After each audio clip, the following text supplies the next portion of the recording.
Inmates, how is life behind bars? Remember, not these bars, these bars. Now I've literally just done a load of creamy, buttery B-roll of this bike outside before it started to rain, but now it's peeing down with rain, so I've had to quickly bring the bike indoors and finish off the dialogue, the actual speaking part of this video in here.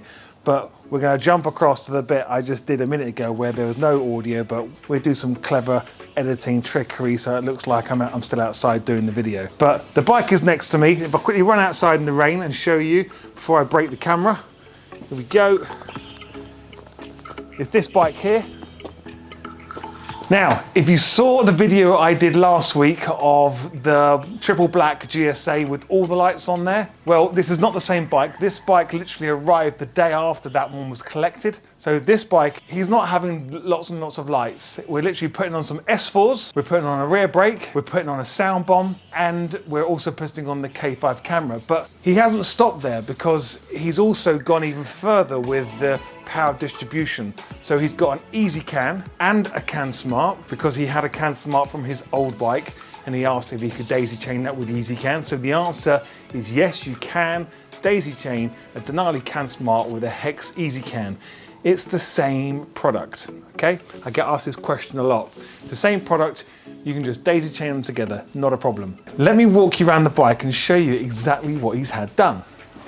So I want to bring your attention first and foremost to the Amplink. So the customer is asked to have the Amplink fitted because this will give him 6 circuits that he can play with. And not only that, the Amplink has Bluetooth capabilities. So if you've heard of the PDM60, which you'd have seen a video in the past, I'll put a link up above, the PDM60. The Amplink is essentially the exact same thing as the PDM60. Why Rowe Electronics didn't call it the PDM60 Plus, I have no idea, because if they called it that, they probably would sell more Amplinks, because people hear about Amplink, and for me, I start thinking about guitars and amplifiers from the music industry.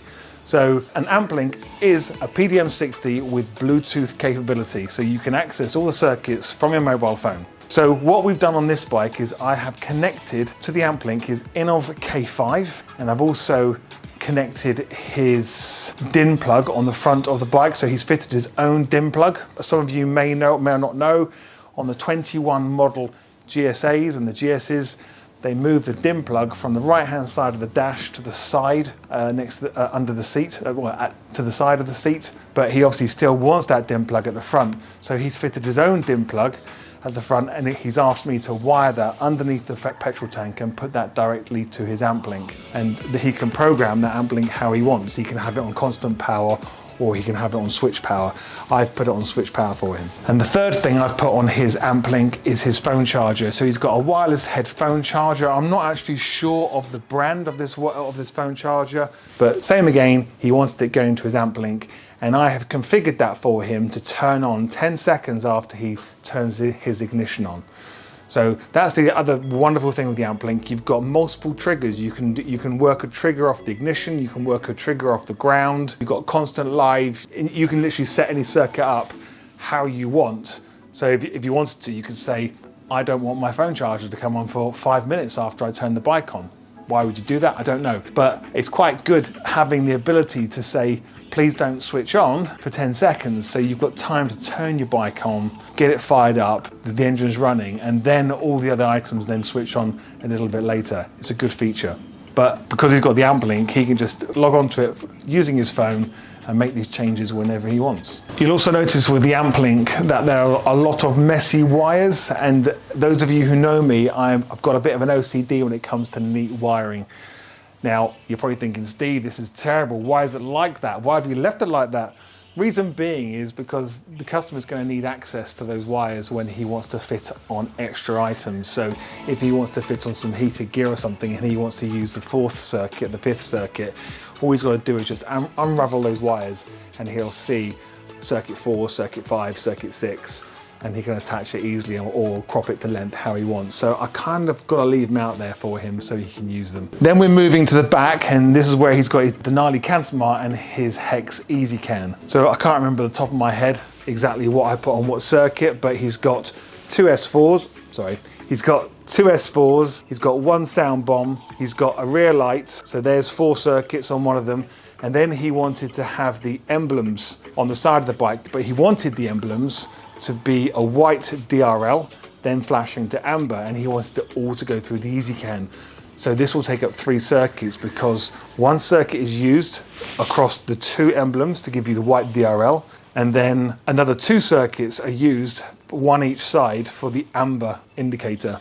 He does have the option though at a later date by plugging the eZCAN back in and saying, I actually want to run my amber indicators as an amber DRL. All he has to do is just move the slider up to 50% or 10%, 20%, 30%, and that will override the white DRL on aux light 2. Straight away he'll then have an amber running light. So it's nice and simple for him to do that. So he hasn't gone mad on the lights like we did on the last bike. And if you haven't seen that video, link up above. But he has obviously gone pretty nutty with the amount of circuits. So he's still got 3 spare circuits on his Amplink, and he still has 1 spare circuit, possibly 2 spare circuits on his eZCAN, depending on how he's going to be running his emblem DRLs. To finish it off, he also asked to have the SW Motec side stand extender fitted. So he put that on there. Another thing I've got to mention, on the K5, have you seen his front mount for it? So this is an Innov front mount. I've got quite a few here. Christmas is coming, so I appreciate this is the sort of thing that a lot of people out there who've probably already bought a K5 and haven't actually taken that step to fit it. You know who you are. It's still sitting there in your workshop and you haven't fitted that K5 yet, have you? And you're thinking, where am I going to mount it? You don't want to mount the K5 on the back of the bike like I did on my GS Adventure. You want it on the front, but you don't know where to mount it where it looks nice, where this looks pretty decent and you can access the SD card easily as well. So if you like that, link down below so you can buy the Innov K5 mount from me. I've got these in stock on the shelf. If it says it's in stock on my website, it is in stock. This is something I take a lot of pride in with my inventory. I know we sometimes make mistakes, and when I say we make mistakes, it's usually when we get orders and then we get people changing their mind, cancelling, reordering something else, and obviously the inventory can get a little bit confused sometimes, and we might be saying, oh, we've got one in stock when we actually haven't. But we really do spend a lot of time and energy to make sure our inventory is in check, right? So if it says it's in stock, it's in stock. If it's not, it's not, all right?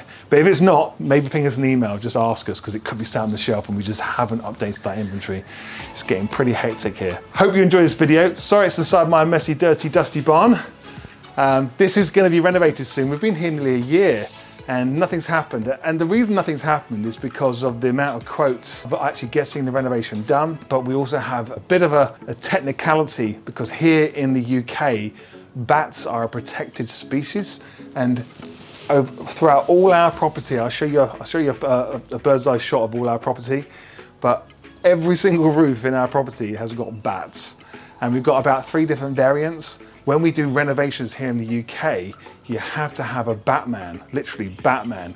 In our case, it's a Batwoman, but they come out and they had to do surveys to find out exactly what bats you've got, and then if you have got bats, then you have to take care of them. You've got to like put a bat box in with a little heater so you actually look after the bats. It's a bit of a pain in the ass, but it's quite interesting and fun as well at the same time, and they're actually quite cute little things. On certain evenings you do get them flying around and actually coming through the barn as well, which was pretty awesome. I'm waffling on now, so yeah, there we go. I'm also going to be updating the website very soon. We've got a web developer on it now, so things should start improving soon with stuff on there in terms of booking your bike in. So as you can see on there right now, or depending on when you're going on there, there's nothing on there to say you can book a bike in. It's because we are busy enough. We're generally booked up 2 to 3 months in advance with bikes being dropped off here. As you know, had a customer coming from Scotland. This one's only coming for about an hour and a half away. This is where people email me and ask me, Steve, I just saw a YouTube video. Can you do my bike for me? And of course, yes, I can. And obviously when this barn gets renovated properly, we're going to be bringing in more staff. And I'm going to have a team here which I can overlook, and we can take on more bikes throughout the week and do a proper while you wait service, which we can't do at the moment. Anyway, there we go, still waffling on. Until next time, until the next video, stay safe behind bars. It's getting pretty chilly out there and wet and miserable. A lot of damp leaves on the road, so stay safe behind those bars. And I'll see you in the very next video.